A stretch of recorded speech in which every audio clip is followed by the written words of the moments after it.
De nombreux metteurs en scène ont été inspirés par l'histoire de Roméo et Juliette. Bellini, lui, se démarque en intégrant des personnages atypiques, ne figurant pas dans la version originale de Shakespeare.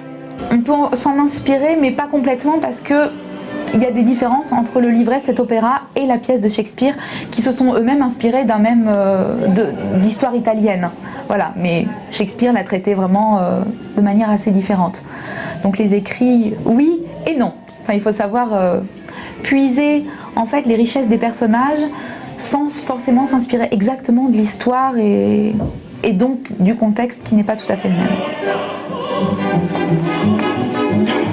Mise en scène par Nadine Dufaux, cette interprétation de l'amour impossible retrace avec justesse la bataille entre Montaigu et Capulet. Un affrontement grandiose qui prend d'autant plus de force grâce à l'accompagnement riche et inspiré de l'orchestre symphonique de Tours.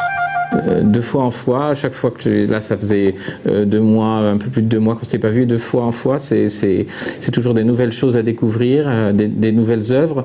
C'est la première fois qu'on joue cette œuvre ici par exemple, et une espèce d'esprit d'équipe, de collectif vraiment qui s'installe toujours davantage d'année en année. Et ça, naturellement, c'est une grande joie, et pour les musiciens et pour moi, et j'espère pour le public.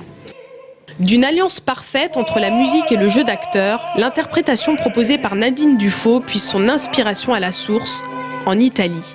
Un voyage aux origines qui lui permet de jouer avec l'écrit et de donner une fin peut-être plus glamour au personnage de Juliette.